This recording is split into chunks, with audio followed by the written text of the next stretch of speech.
Okay, I've been playing for a few months now, basically the summer.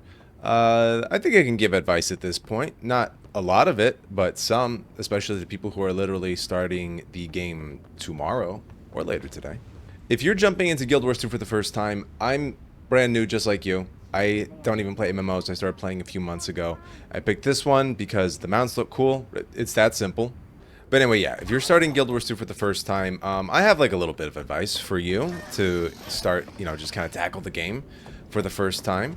It's easy to get overwhelmed when you look at a game like this that has 10 years of content. So I'm just going to say, here's what I did starting the game and what I've been doing the past couple months, playing very casually, and what can set you up to I guess just go forth and tackle the rest of the game because there's so much content, but it can be paralyzing, especially since it's horizontal content, horizontal progression. You don't keep leveling up. You chase experiences, not getting more powerful. You get to level 80 and then that's it. Everything else stays completely relevant after that. It's super cool, but it can make, I think, going after, like choosing what endgame content you choose to do maybe a little bit more confusing. So first thing that you want to do when you start the game, I mean, besides like the necessary stuff, picking your race doesn't matter, by the way. Just the first half of your personal story, it kind of is localized to your race's region. I'm a Norn, so like the first half of my story had a lot to do with the Shiver Peak Mountains and just like what was going around here because that's his homeland. And then at some point, I mean, not even halfway through, maybe like a third into the story, the focal point of it starts to shift into world events,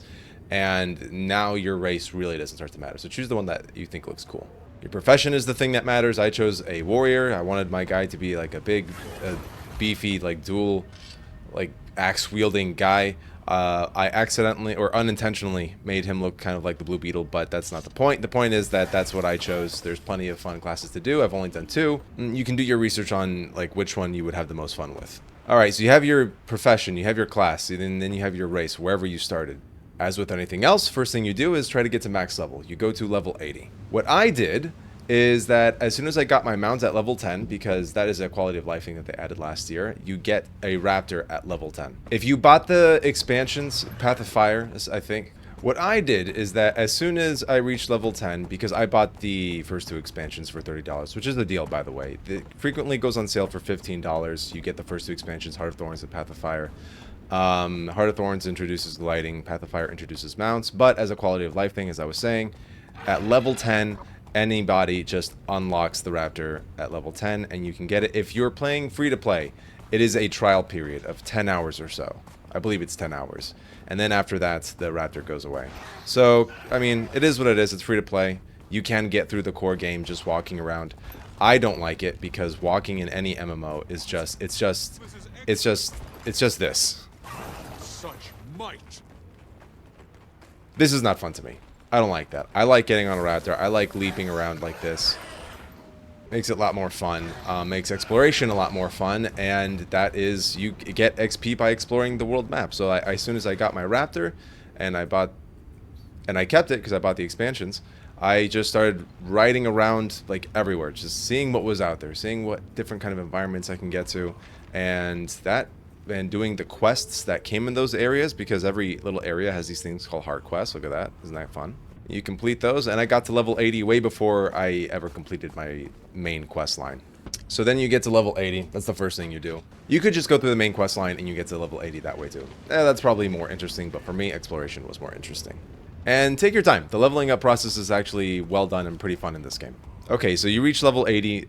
Make sure that you get, as soon as you reach level 80, you start getting, by whatever means, grinding, acquiring, whatever you can do to get exotic gear. And as I was saying before, horizontal progression, right? So that means that like as soon as you get any kind of exotic gear, you are basically endgame content ready. Is it the best gear? Maybe not, though it is still pretty close. It's still viable. There's other stuff that I haven't even touched. Like, again, I'm a new player. Stuff called Ascended gear, Legendary gear. I'm sure that's all cool, and I'll get to that eventually. But for now, for you and me, just getting exotic gear, that's what you need in order to be viable for most, if not all, endgame content. Somebody who knows more than me, correct me down below if I'm wrong. Next thing you do, I would say, again, this is because I recommended getting the first 2 expansions for $30, because that's what I did. Heart of Thorns. Do the first couple missions of Heart of Thorns. Heart of Thorns, like, is just as soon as you start that quest line that you can literally start at any time. You don't need to complete the core main quest line to acquire it, to do any of the expansion stuff, actually. You can just start it. I'd recommend getting the exotic gear first because the people in this part of the map do hit hard. But as soon as you do the first couple missions of Heart of Thorns, then you can just, like, again, you can even see it. Look, literally, it's all I did. I didn't even go exploring out here yet. All I did was the first couple missions because all I needed was this. Because as soon as I'm able to do that, at level 80, I start gaining localized experience for this area. And then once I get... Because you still get experience at level 80. It's just, it doesn't go towards leveling up even more because you're at max level. It goes towards a thing called Masteries.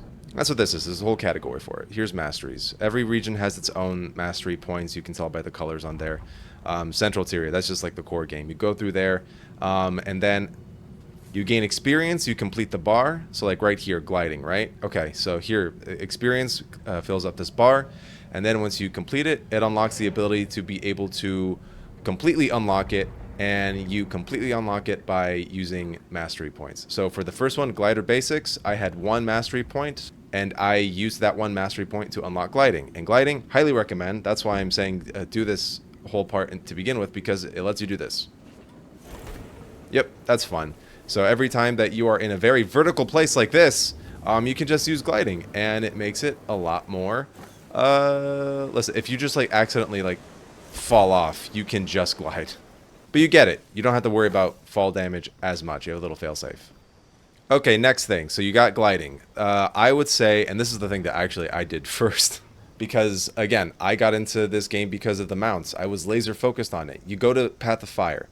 Again, you do have the Raptor at level 10, but it is not fully like the mastery thing I'm talking about. You can pour more masteries into the Raptor. So like the base Raptor that you get, he has a little horizontal leap that I showed you earlier, but he doesn't jump that far to start. In order to make him jump farther, to jump twice as long, you go into masteries, you go into Path of Fire, there at Raptor mount right there, and then that third one, that third level that you unlock there for the masteries, that's what gets you canyon jumping. That's what makes your Raptor jump really far. You cannot do that unless you're over in the Path of Fire. I mean, you can't like you can't make any of your, what am I trying to say? You can't make any of your XP that you gain go towards anything here or any of the mounts unless you're specifically in the Path of Fire expansion area. Path of Fire expansion area is going to be on this side. It is the whole desert. It's the Egypt side of this world. It's actually really cool. See, isn't this neat? Look at this. This place looks awesome. But anyway, yeah, you go here, and then like all the XP that you use here is going to go towards your mounts or anything in the Path of Fire, which from what I can tell, I guess is mostly just mount stuff. I never actually kind of paid attention to that. But yeah, mount stuff. Right now I'm trying to unlock a mastery for my Jackal. That's another mount that you get. All the mounts that you get experience for in the Path of Fire expansion area. The Raptor, main thing, get the long jump. You get the long jump, so in order to reach the area that you get the Springer is going to be this guy. He goes vertically, so Raptor goes horizontal jump. This guy obviously goes up. He's a fun guy. You also get the Skimmer. This thing, he's okay on land, but he speeds across the surface of the water like a nice little hovercraft. Very cool. Eventually, you do have to complete the story to Path of Fire, which I have not done. Doing that and getting more masteries for it, and he can actually dive underwater, and then that makes swimming not a thing you have to worry about anymore. So that's what I did, because I was super focused on the mounts. I wanted that in Guild Wars 2. Okay, so you're 80, you got gliding. Okay, so you're 80, you got gliding, you got the mounts. That's when I started focusing a little bit more on like how am I gonna acquire gold. Now, I'll be honest. I'm still very new to this game. I've not touched every part of this game, so all the things, see, look at that. That's a Jackal. Isn't that cool? Dungeons, well, maybe not dungeons. You can Google as to like how viable that is. But like there's fractals, there's world versus world, there's of course PvP. There's different things that you can do to get gold. For me, I play very casually, and I'm going to get to those things eventually. But I'm kind of taking my time. You know, I'm not trying to like just drink a gigantic like calorie or meal replacement protein shake. I'm just trying to enjoy this game a teaspoon at a time. So for me, playing casually, I was able to amass like around 90 something gold. Well, I think 90 flat. Yeah, 90 something gold. Just doing the dailies, which is just this. You go to achievements, you go to daily, and then bam, you do 3 of these, that gets you 2 gold. Completing 3 of these also gets you whatever chest is associated with it. sometimes it can have stuff that you can sell. So that acquires, and that gets you more money. What I do is usually like the thing that is just like, hey, go to whatever side of the map, like anywhere, and just acquire materials, mining, shrubbery, cutting down trees. Like this one is go to this side of the map and like mine 10 ore. Easy. What I usually do is a mix of that and then whatever PvP stuff. You don't have to do the PvP stuff. I do because I think it's super easy. You don't have to be good at it. You can just like play two, like you go over here, PvP, yeah. Just queue. None of your gear in normal PvP matters. Well, matters, but it doesn't do anything. Instead, you build out your character in PvP through things called sigils. I can show you real quick. It's just this stuff. It's So yeah, there's a whole separate menu for PvP equipment. Standard equipment for just everything else. PvP equipment. Here you go. Sigils and runes. That is how you build out your character. That is what matters, not so much the gear that you are wearing. Look, the weapons matter because that dictates your playstyle, but it doesn't even worry so much about what you're wearing. See? PvE? Oh, okay. Your pants matter. PvP? Your pants does not matter. I won't get too deep into that. There's like a whole side of this game that has to do with PvP and like all the intricacies behind that. I'm not going to get into that. I'm just saying that if you play like 1 or 2 matches of PvP a day, that is going to very easily, without you having to pay attention too hard, unlock 2 of your dailies. Like what? Like what if I go over here and I go back to the dailies of that list? What is it? Just like daily PvP rank points, daily PvP reward earner. That literally is done by just like participating, because PvP has its own progression system. I'm saying like you don't even have to win. That just like participate, and it is fun. I will say like it is fun. If you're intimidated by doing PvP in an MMO, like I've never done it before May, literally. It's fine. It's fun. There's a lot to learn there. There's a lot of intricacies. The main thing for me is that I do that just to get the 2 gold a day. And again, those chests that you can earn through PvP is more stuff that you can possibly sell, or it might be useful. Maybe you want to keep it. I don't know. And then besides that, because that doing the dailies will net you around like 2 to 3 gold a day or so. I mean, that straight up is 2. But then the items that you get along the way, maybe you can sell, maybe get like 1 more gold. Okay, the last thing that I do is a world event that is actually very popular, and I think literally everybody in the game does. It is this. You go to, so I'm going to zoom out a little bit here. All right, over here. Steam Spur Mountains. All right, zoom in. Sparklight Fen, okay? Right over here. Splintered Coast. I'm going to leave a link in the description below, but there is a world event boss called Tequatl over here. Yeah, that's his name. He's a dragon. You fight him, and he, pops up a few times a day. You participate in that event. Actually, speak of the devil, I think it's like around the time that he's going to pop up. So actually, if I go over there, I think there should be players.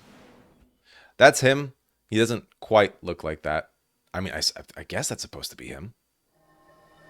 Okay, so over here. Yep, here we go. So there's the big laser that is going to fight him off. There's our first person waiting. God, I hope people show up. But do this. Fight Tequatl. He gets, just participating in that, that takes like somewhere around like 8 to 12 minutes to do. Oh, there's our other person. Hey, everybody. Yes. Okay, yeah. Slowly, we're getting people. It's Tequatl time. But you fight the undead dragon. Just like, have a ball. Have fun. It is fun to just kind of be a part of like a group and fight something like that. And then you do that. It's not that hard. Again, it takes like 8 to 12 minutes. You get chests from participating. Open those chests. You get items that you can usually sell for a good bit of gold. You get a lot of karma. And then I think you also get like 1 gold. My main point is like between the chests and just like getting the gold by like having fun and playing against this guy, fighting the dragon, everything together nets me about like 4 to 5 gold a day. Something like that. And that's it. And that was just like the past few weeks of me being very casually being able to get to like 90 gold. So yeah, it's pretty good. So that's what I'd say. That if you're a brand new player and you're just like 1 step behind me, just like do those things. That's my recommendation, and that sets you up to be able to tackle every other part of the game. Here we go. It's actually fun. I've never been one of the first people here. Yeah, highly recommend. Guild Wars 2 is a lot of fun. The community's great. Great exploration, great combat. Great mounts, essentially great anything. Great anything. It is a fantastic MMO to jump into. Hope this helped. People who know more than me that watch my videos, leave comments below, just like what's your advice helping people who are literally starting tomorrow as well. And yeah, you guys have a good one. Have fun.